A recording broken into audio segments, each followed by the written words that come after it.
Hey guys, this is 2012 Soulful. Doing a review on the Etek multimeter here that you can pick up at Walmart or online.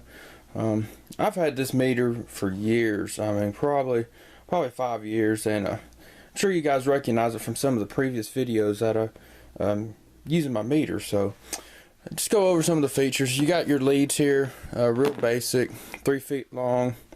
Let's see, you got a 10 amp unfused outlet right there on the bottom for testing your amperage there. It's a real basic meter, nothing super fancy, but it's a good meter, guys. Really good. It's real accurate, and I've used a ton of high dollar meters. So there's just a look at the dial. You got your voltages here, you got your amps right there, that's your temperature.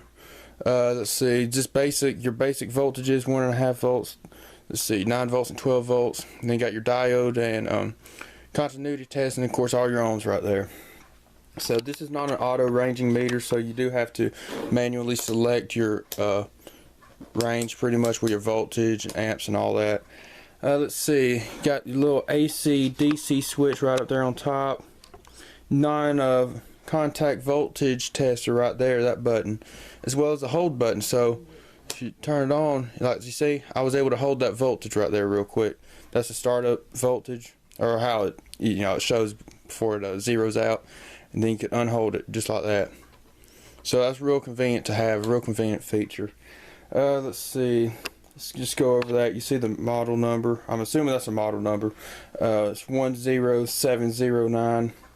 Let's see, going down here, it is backlit, so you can press this little yellow button right here, turns the backlight on.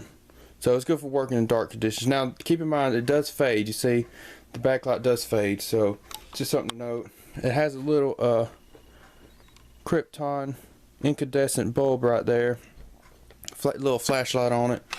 The leads are pretty good. Now so you guys see right there, I did burn up this lead. I was running way too much amps through it.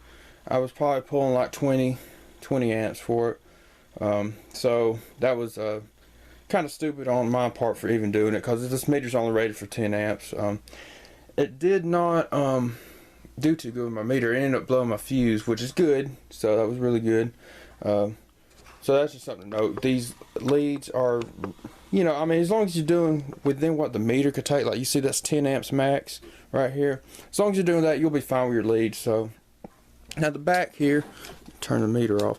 The back's real basic. It has a little kickstand here. It uses 2 AAA batteries.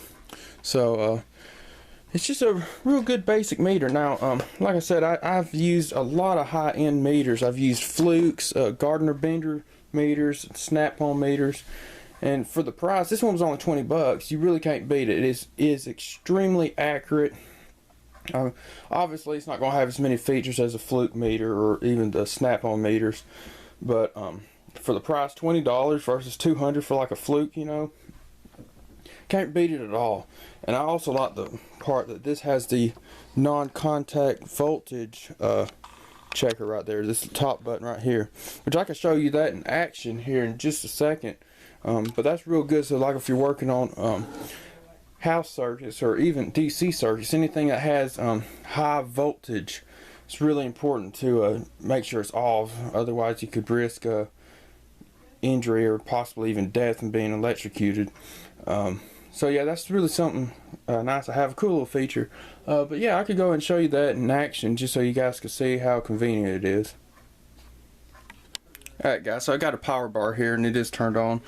When you're using the non-contact voltage, you don't have to have the meter on. All you gotta do is just press a button. As you can see, you see it's off completely. So all you gotta do is just press the button here. You hear it makes a beep, and as you get closer, it senses the voltage. You back up, it cuts off. Come close, it senses the voltage. Now, see it sensing it now, and as soon as I turn the power bar off, the beeping goes away. So that's a real convenient feature that this meter has, the non-contact voltage sensor.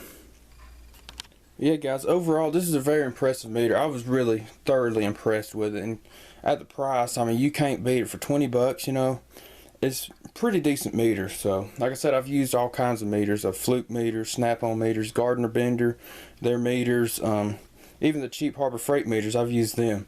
But this is by far my favorite, all the way around. I just love the features, real basic and simple. You don't have to go through a ton of settings and all that to get to what you need. So but yeah, guys, you got any questions, feel free to comment. Got any questions whatsoever about this or any of my other projects. As always, guys, thank you all for watching, and God bless.